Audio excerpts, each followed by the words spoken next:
Good morning all, and welcome to Sew Granny Sew. We're going to take a look at the new pattern that I come up with. It's not so much a pattern as it is a technique to make numerous things without buying a pattern. I will leave in the description below though the sizes of everything we're using today. So today we're going to be making this cozy for canning jars, and it's good because you can also use it to put on a the tin cans. You can put it on a veggie can and make a pencil holder or whatever, makeup brush holder, whatever you want to do. I just think they're adorable, and it's another good way to use up your scraps. This is all sewn. If you're not a sewer, you could always do it with glue. So we're going to do this one here. You can make a lid to put on it as well. Just take some matching fabric, sew them together, and put a magnet on the bottom because they will adhere to it. So you can always make a topper that matches it and just set it right on the can and it will stick with the magnet, and then they can be reused that way. So let's get started, guys. So to start with our pattern, what we're going to do is we're going to make a couple different pieces. So I got a couple different jars here, different sizes. These are the sharing jars, and they got like these sides on them. So I'm going to go with the smaller one for demonstration purposes. You're also going to need a pencil, by the way. So you're just going to go ahead and trace around the bottom of whatever you're covering.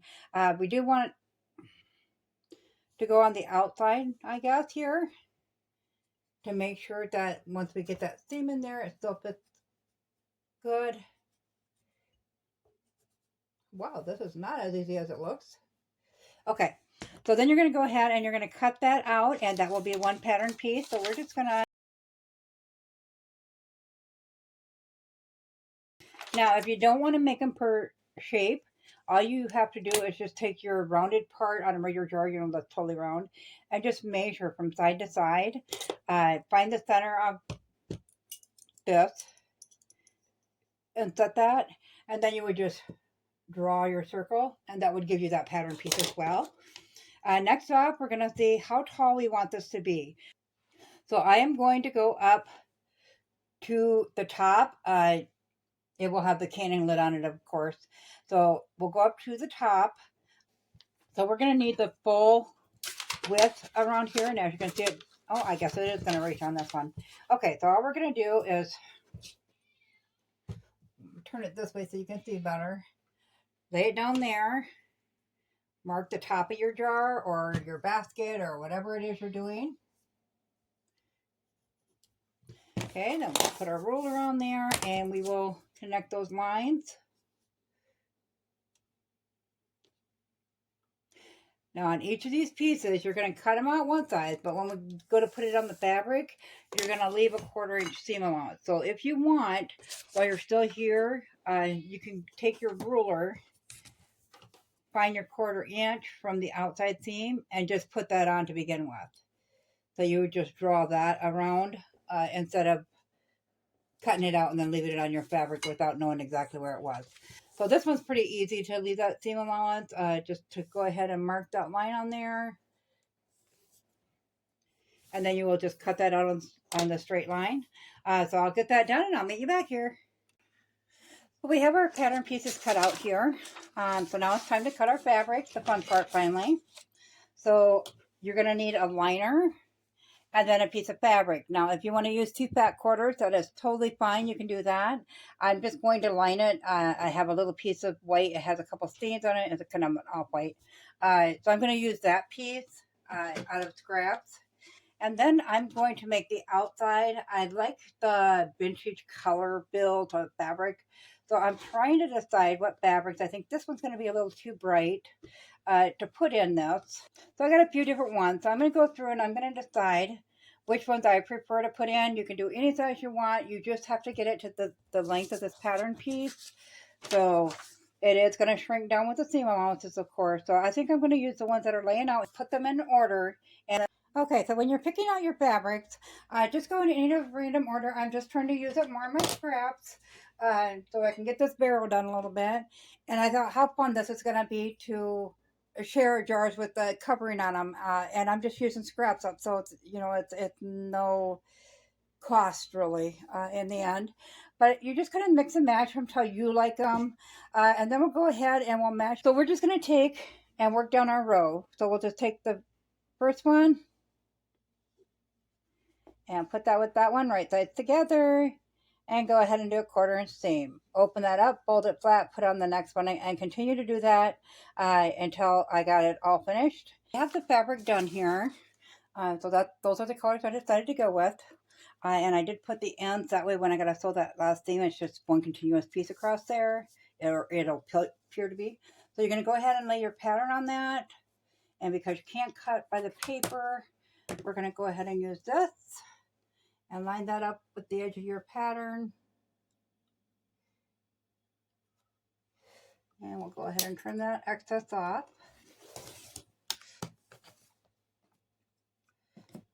Okay, now this time I did just change out my blade, so I don't know why it's giving me problems.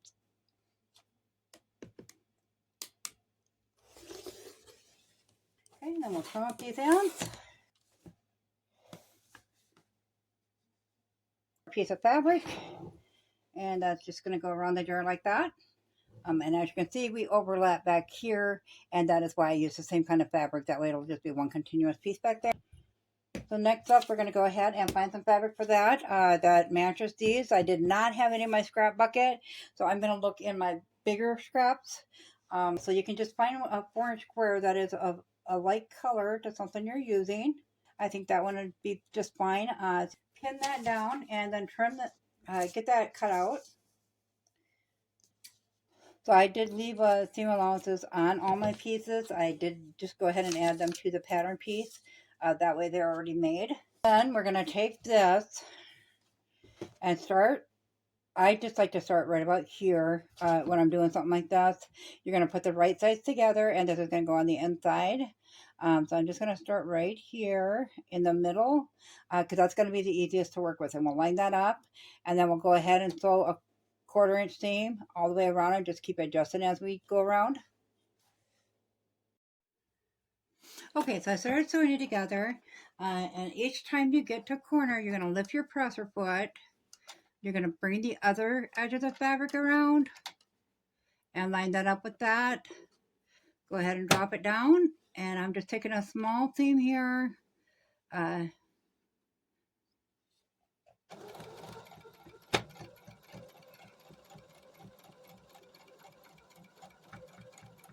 That's all I'll try. About where your seam is for everything, or for the rest of it. And then you're going to turn your fabric again.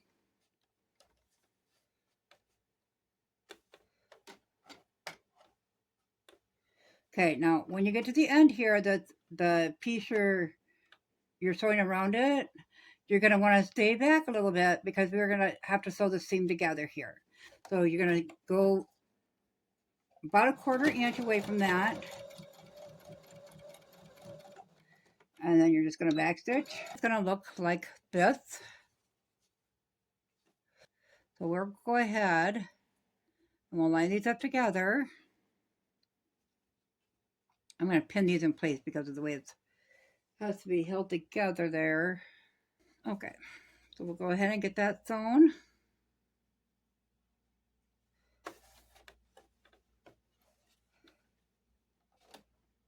With a 1/4 inch seam.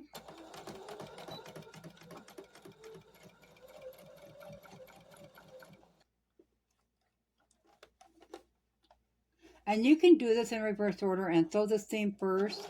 I just find it easier when you're trying to sew circles like that. It's easier if you just do the flat part and then go back and sew the other on. And we're just going to line that up again at there. And we're going to finish sewing that on. So then if you turn it the right way, so as you can, it turns out pretty nice. So I will iron this up so it sits nice and flat, and then I will meet you back at the table. There's what it looks like. And our jar still slides down in there nicely. We'll go ahead and get started on our lining. So this is the fabric I'm using because it's just like muslin. I'll give that a quick iron. Go ahead and lay that out. Put our pattern piece on there.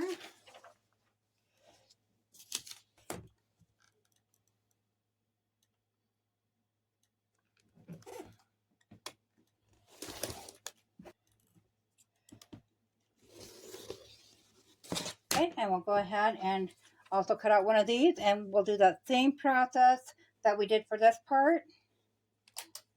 And then I'll meet you back here. Then we're going to pull that liner into that. Then we are going to line up the top, and we're going to sew it together, leaving a little opening so we can get it back the other way. So we'll go ahead and we'll put that on the machine, and we will just sew around all of the top like that with a 1/4 inch seam.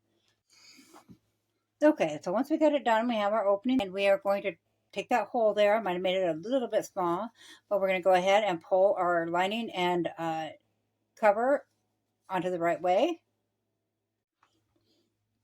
Okay, so once we got it turned the right way and the lining's on the inside, we're going to go ahead and iron that up, making sure to tuck those down in there.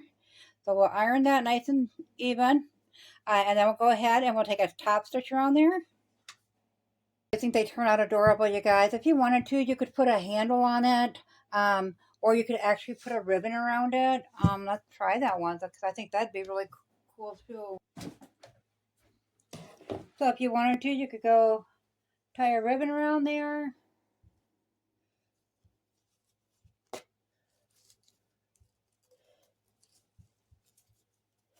And I think that would look cute. Or you could put some lace on there. This is pretty old, worn out lace.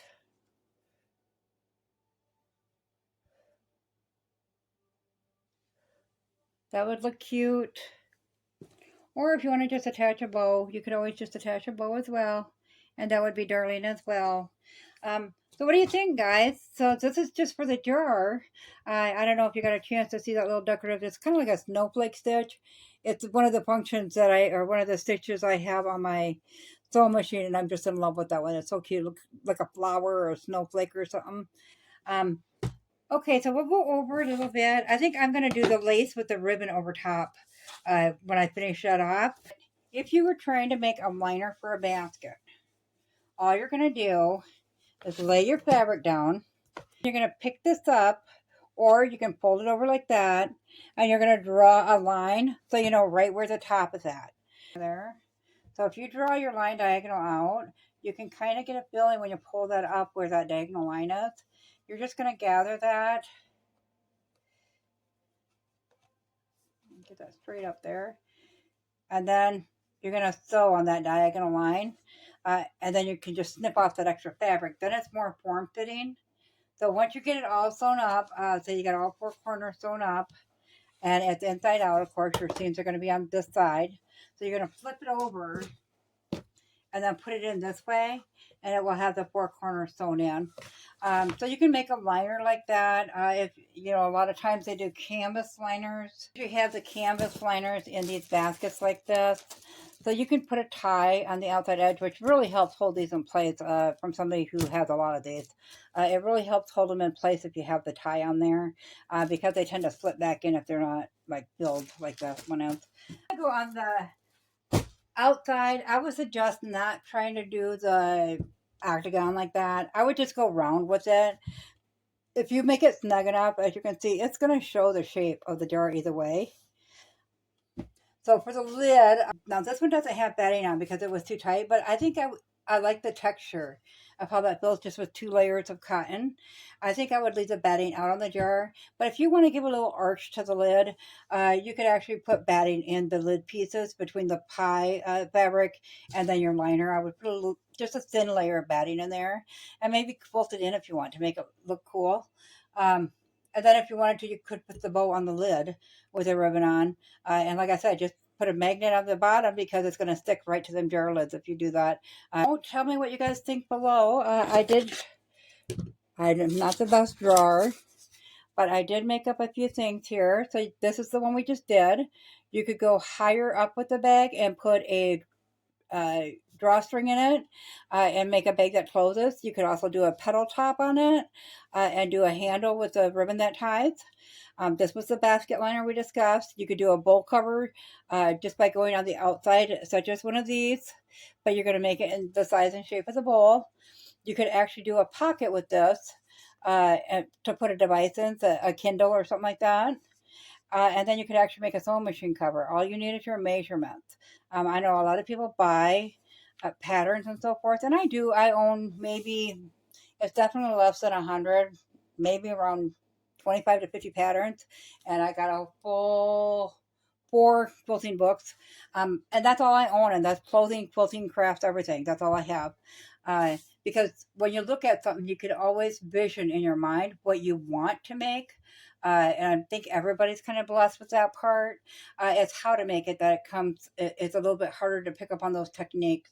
So with this technique, though, like I said, so you just measure your circumference, whether that be square, rectangle, round, however you want to do it. Then lay that item still sitting in that same spot. Just lay it on its side, and from that line to this one, you're going to find the height of it. So then if you're doing the basket, of course, you'd want to go higher because you want it to fold over the outside edge of the basket to hold it on. So you do want that to be about an inch, probably 2 inches longer. So you want to add that in. But I will leave the measurements in the comments below. However, I am going to make them in a circle form.